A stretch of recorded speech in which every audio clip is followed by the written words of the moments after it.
ਸਤਿ ਸ਼੍ਰੀ ਅਕਾਲ। ਤੁਸੀਂ ਵੇਖ ਰਹੇ ਹੋ ਜਗਬਾਣੀ ਟੀਵੀ ਤੇ ਹਰਿਆਣਾ ਬੁਲੇਟਿਨ ਦੇ ਵਿੱਚ ਹਰਿਆਣਾ ਦੀਆਂ ਵੱਡੀਆਂ ਖਬਰਾਂ ਲੈ ਕੇ ਇੱਕ ਵਾਰ ਫਿਰ ਤੋਂ ਹਾਜ਼ਰ ਹਾਂ। ਸੀਐਮ ਨਾਇਬ ਸੈਣੀ ਕੁਰੂਕਸ਼ੇਤਰ ਪਹੁੰਚਦੇ ਨੇ, ਜਿੱਥੇ ਉਹਨਾਂ ਦੇ ਵੱਲੋਂ ਗਊਸ਼ਾਲਾ ਚਾਰਾ ਅਨੁਦਾਨ ਵਿਤਰਨ ਸਮਾਰੋਹ ਦੇ ਵਿੱਚ ਸ਼ਿਰਕਤ ਕੀਤੀ ਜਾਂਦੀ ਹੈ। ਤਾਂ ਗਊਸ਼ਾਲਾਵਾਂ ਦੇ ਵਿੱਚ 11 ਗਊਸ਼ਾਲਾਵਾਂ ਦੇ ਲਈ 70 ਲੱਖ ਤੋਂ ਵੱਧ ਦੀ ਰਾਸ਼ੀ ਸੀਐਮ ਨਾਇਬ ਸੈਣੀ ਦੇ ਵੱਲੋਂ ਵਿਤਰਨ ਕੀਤੀ ਜਾਂਦੀ ਹੈ। ਉਹਨਾਂ ਵੱਲੋਂ ਦੱਸਿਆ ਜਾਂਦਾ ਹੈ ਕਿ ਸਾਲ 2025-26 'ਚ 619 ਗਊਸ਼ਾਲਾਵਾਂ ਦੇ ਲਈ 2 ਕਰੋੜ 28 ਲੱਖ ਰੁਪਏ ਦੀ ਰਾਸ਼ੀ ਜਿਹੜੀ ਹੈ, ਉਸ ਤੋਂ ਵੱਧ ਦੀ ਰਾਸ਼ੀ ਜਿਹੜੀ ਹੈ ਉਹਨਾਂ ਦੇ ਵੱਲੋਂ ਅਨੁਦਾਨ ਵਿਤਰਨ ਕੀਤੀ ਜਾਂਦੀ ਹੈ। ਤਾਂ ਸੜਕਾਂ ਦੇ ਉੱਤੇ ਗਊਸ਼ਾਲਾਵਾਂ ਦੇ ਲਈ ਹੋਰ ਗਊਆਂ ਦੇ ਲਈ ਵੀ ਬਹੁਤ ਸਾਰੇ ਉਪਰਾਲੇ ਸੀਐਮ ਨਾਇਬ ਸੈਣੀ ਅਤੇ ਬੀਜੇਪੀ ਸਰਕਾਰ ਦੇ ਵੱਲੋਂ ਕੀਤੇ ਜਾਂਦੇ। ਉਹਨਾਂ ਦਾ ਕਹਿਣਾ ਹੈ ਕਿ ਪਸ਼ੂ ਧਨ ਜਿਹੜਾ ਹੈ ਸੜਕਾਂ ਤੇ ਅਜਿਹਾ ਨਹੀਂ ਰੁਲਣਾ ਚਾਹੀਦਾ ਤੇ ਹੋਰ ਵੀ ਕਈ ਸਾਰੇ ਵਿਚਾਰ ਸਾਂਝੇ ਕੀਤੇ ਜਾਂਦੇ ਨੇ ਸੀਐਮ ਨਾਇਬ ਸੈਣੀ ਦੇ ਵੱਲੋਂ। ਉਹਨਾਂ ਨੇ ਹੋਰ ਕੀ ਕੁਝ ਕਿਹਾ ਗਊਸ਼ਾਲਾਵਾਂ ਦੇ ਲਈ, ਗਊ ਸੇਵਾ ਦੇ ਲਈ, ਤਾਂ ਇੱਕ ਵਾਰ ਆਓ ਤੁਹਾਨੂੰ ਸੁਣਾ ਦਿੰਦੇ ਹਾਂ। हमारे चेयरमैन पशुधन विकास बोर्ड हरियाणा सरकार धर्मवीर मिर्जापुर जी, हमारी चेयरपर्सन जिला परिषद श्रीमती कमलजीत कौर जी और हमारे DG animal husbandry doctor Prem Singh ji और उपस्थित सभी गौशालाओं के प्रतिनिधिगण, अन्य हमारे गौ भागत महानुभाव, आप सबका मैं दोनों हाथ जोड़ करके यहाँ पर प्रणाम करता हूँ, आप सबको नमन करता हूँ। साथियों, आज का जो कार्यक्रम यहाँ गौशाला के लिए चारा अनुदान की राशि वितरण के लिए इस समारोह में आकर के मुझे बहुत ही खुशी का गर्व महसूस हो रहा है। साथियों, यह हमारी संस्कृति, हमारी सेवा भावना ये से ये जुड़ा हुआ है। मैं आप सबका, आप सभी अलग अलग गौशालाओं के प्रतिनिधि यहाँ आए हैं, आप सबका मैं यहाँ पहुंचने पर हार्दिक स्वागत भी करता हूं, आप सबका अभिनंदन भी करता हूं। साथियों, ये मेरा परम सौभाग्य है कि आज मुझे गौ माता की सेवा का ये अवसर मिल रहा है। साथियों, आज यहां पर लाडवा और थानेसर क्षेत्र की विधानसभा की विभिन्न 11 गौशालाओं के लिए आज मुझे यहाँ पर 70,24,000 रुपए की चारा अनुदान राशि ये आज वितरित करने का मौका मिल रहा है।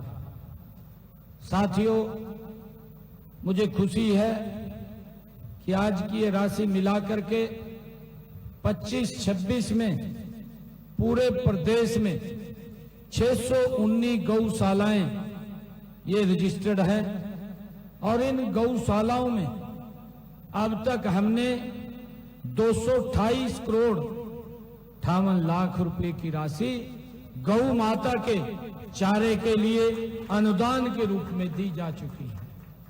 साथियों, ऐतिहासिक है, 258 करोड़ रुपया चारे के लिए ये पिछले वर्ष वितरित की गई है।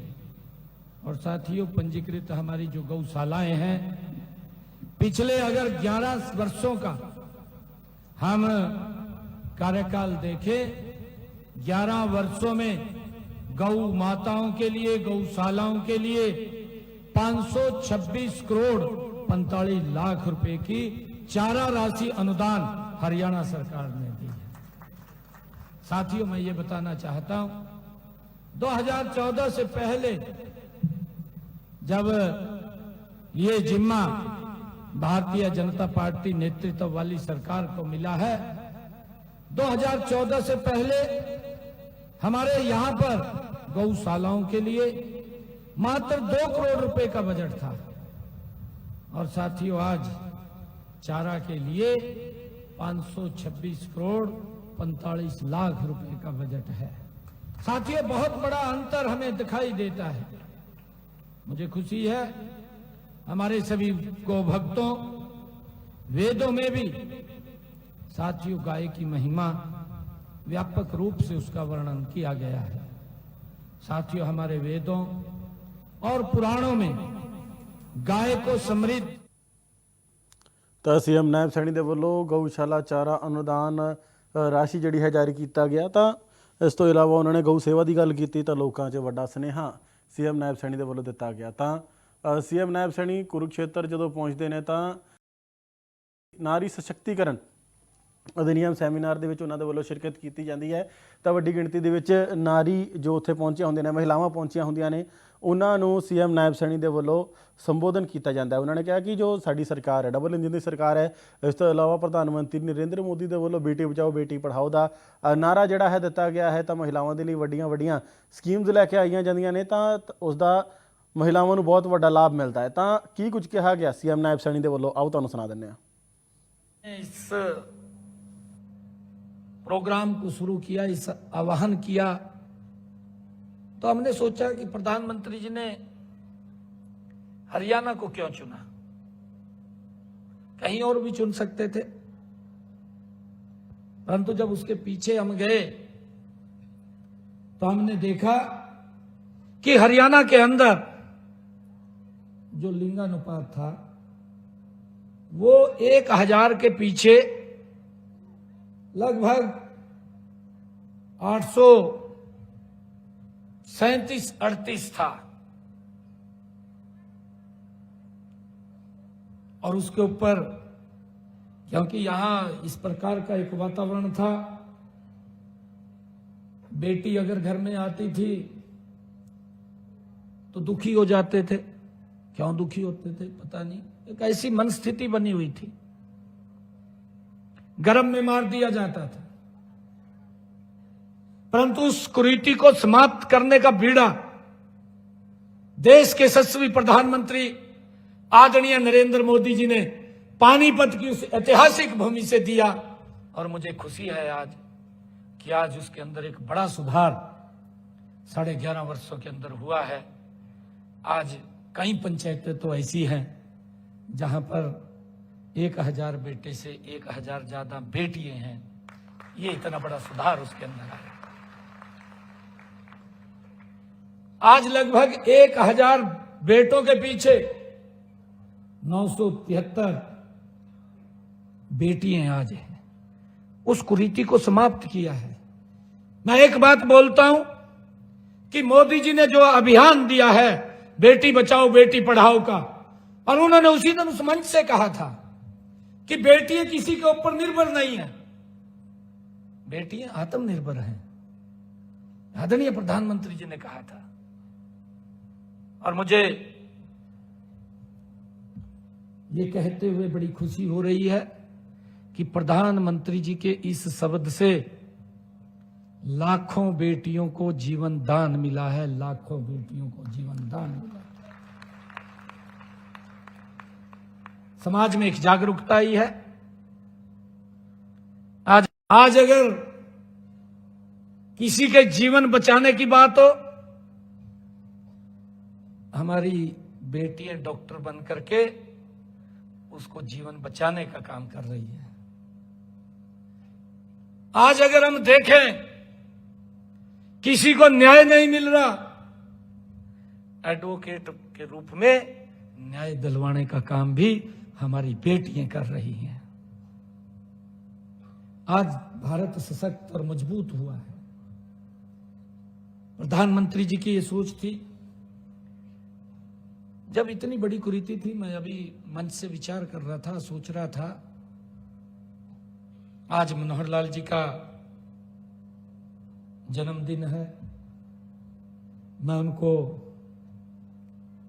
बहुत बहुत बधाई देता हूं, शुभकामनाएं देता हूं। उनका बड़ा आशीर्वाद उनका हरियाणा प्रदेश को एक दिशा देने में तो रहा है, परंतु उन्होंने ਤਾਂ ਸੀਐਮ ਨਾਇਬ ਸੈਣੀ ਦੇ ਵੱਲੋਂ ਮੰਤਰੀ ਮਨੋਹਰ ਲਾਲ ਖੱਟਰ ਨੂੰ ਜਨਮ ਦਿਨ ਦੀਆਂ ਵਧਾਈਆਂ ਦਿੱਤੀਆਂ ਗਈਆਂ ਨੇ। ਤਾਂ ਬੰਗਾਲ ਦੀ ਜਿੱਤ ਦੇ ਉੱਤੇ ਵੀ ਸੀਐਮ ਨਾਇਬ ਸੈਣੀ ਦੇ ਵੱਲੋਂ ਜਿਹੜਾ ਹੈ ਉਹ ਦੱਸਿਆ ਗਿਆ ਕਿ ਕਿਸ ਤਰੀਕੇ ਦੇ ਨਾਲ ਹੁਣ ਉੱਥੇ ਕੰਮ ਹੋਵੇਗਾ। ਤਾਂ ਸੀਐਮ ਨਾਇਬ ਸੈਣੀ ਦੇ ਵੱਲੋਂ ਜੋ ਕੰਮ ਕੀਤਾ ਜਾ ਰਿਹਾ ਹੈ ਬੀਜੇਪੀ ਦੀ ਸਰਕਾਰ ਦੇ ਵੱਲੋਂ ਉਹਨਾਂ ਦੇ ਬਾਰੇ ਵੀ ਗੱਲਬਾਤ ਕੀਤੀ ਗਈ ਹੈ। ਤਾਂ ਉਹਨਾਂ ਵੱਲੋਂ ਇਹ ਵੀ ਕਿਹਾ ਗਿਆ ਕਿ ਮਨੋਹਰ ਲਾਲ ਖੱਟਰ ਜਿਹੜੇ ਹਨ ਬਹੁਤ ਸੀਨੀਅਰ ਆਗੂ ਹਨ, ਬਹੁਤ ਸੀਨੀਅਰ ਮੰਤਰੀ ਵੀ ਹਨ। ਉਹਨਾਂ ਦੇ ਵੱਲੋਂ ਬਹੁਤ ਸਾਰੀਆਂ ਅਜਿਹੀਆਂ ਯੋਜਨਾਵਾਂ ਬਣਾਈਆਂ ਗਈਆਂ ਨੇ ਜੋ ਭਵਿੱਖ ਦੇ ਲਈ ਬਹੁਤ ਹੀ ਵਧੀਆ ਸਾਬਿਤ ਹੋਣਗੀਆਂ। ਤੇ ਹੁਣ PM ਮੋਦੀ ਹੋਣਾ ਦੀ ਅਗਵਾਈ ਦੇ ਵਿੱਚ ਵਿਕਸਿਤ ਬੰਗਾਲ ਜਿਹੜਾ ਹੈ ਉਹ ਬਣ ਕੇ ਆਵੇਗਾ, ਕਿਉਂਕਿ 2047 ਤੱਕ ਅਕਸਰ ਜੋ ਵਿਕਸਿਤ ਭਾਰਤ ਦੀ ਗੱਲ ਹੈ CM ਨਾਇਬ ਸੈਣੀ ਦੇ ਵੱਲੋਂ ਕੀਤੀ ਜਾਂਦੀ ਹੈ, ਜੋ ਕਿ ਪ੍ਰਧਾਨ ਮੰਤਰੀ ਨਰਿੰਦਰ ਮੋਦੀ ਹੋਣਾ ਦੀ ਇੱਕ ਯੋਜਨਾ ਹੈ। ਤਾਂ CM ਨਾਇਬ ਸੈਣੀ ਦੇ ਵੱਲੋਂ ਹੋਰ ਕੀ ਕੁਝ ਕਿਹਾ ਗਿਆ, ਆਓ ਤੁਹਾਨੂੰ ਸੁਣਾਉਂਦੇ ਹਾਂ। देश के यशस्वी प्रधानमंत्री आदरणीय नरेंद्र मोदी जी, उनकी जो नीतियां हैं, पूरा देश उनकी नीतियों से प्रभावित है। देश के अंदर गरीब व्यक्ति को मजबूत करना और किसान को सशक्त करना, महिलाओं को सशक्त करना, युवाओं के लिए बड़े पद्धर पर रोजगार के साधन खड़े करना। आदरणीय नरेंद्र मोदी जी, जिन्होंने देश के विकास में एक नई गति दी है, आज इन योजनाओं से, इन बातों से पूरा देश प्रभावित है। देश के लोग मोदी जी से प्यार करते हैं और आज वही कारण है, लंबे समय के बाद जिस बंगाल की भूमि पर स्वामी विवेकानंद जैसे महान व्यक्तित्व हुए हैं, जिस भूमि पर रविंद्रनाथ टैगोर जैसे व्यक्तित्व हुए हैं, जिस भूमि ने नेताजी सुभाष चंद्र बोस जैसे महान व्यक्तित्व दिए हैं, जिस भूमि ने वंदे मातरम गीत पूरे देश के अंदर युवाओं में एक उत्साह और जोश भरने का काम वो किया है, और जिस भूमि ने डॉक्टर श्यामा प्रसाद मुखर्जी जैसा महान व्यक्तित्व, जिन्होंने एक संविधान, एक प्रधान की यात्रा और उस मुहिम को खड़ा किया, ऐसे डॉक्टर श्यामा प्रसाद मुखर्जी की वो भूमि आज कमल का फूल खिला है। लंबे समय तक बंगाल का शोषण करते रहे हैं, चाहे कम्युनिस्ट थे, चाहे ममता दीदी थी। ममता दीदी ने भी बंगाल को विकास में, पहले तो कम्युनिस्ट ने वहां आकर के इस प्रकार की नीतियां बनाई जिससे वहां से रोजगार खत्म हुआ है, वहां के लोगों को बाहर जाना पड़ा है, युवाओं को बाहर रोजगार के लिए तलाश में जाना पड़ा है। और जिस प्रकार से वहां पर ममता दीदी ने कम्युनिस्ट से ज्यादा अत्याचार वहां के लोगों पे किया है, किस प्रकार से दंगे होते थे अपनी राजनीतिक स्वार्थ सिद्धि के लिए, किस प्रकार से वो लोगों को बलि चढ़ा देते थे। आज इन सब बातों से बंगाल मुक्त हुआ है। आज बंगाल मोदी जी के नेतृत्व में एक विकसित बंगाल की तरफ गति से बढ़ेगा। मैं धन्यवाद करता हूं, आदरणीय प्रधानमंत्री जी के नेतृत्व में ऐतिहासिक जीत हुई है। केंद्रीय मंत्री मनोहर लाल जी का पंजाब में काफी एक्टिव हैं और काफी पंजाब का दौरा भी कर रहे हैं। किया गया है। मैंने आज हमारे आदरणीय मनोहर लाल जी का जन्मदिन है, मैं उनको बहुत बहुत बधाई देता हूं, शुभकामनाएं देता हूं। मनोहर लाल जी ने जो नीतियां, जो योजनाएं बनाई है, ऐतिहासिक नीतियां और योजनाएं बनी हैं। केंद्र में केंद्रीय मंत्री के नाते देश की सेवाएं दे रहे हैं।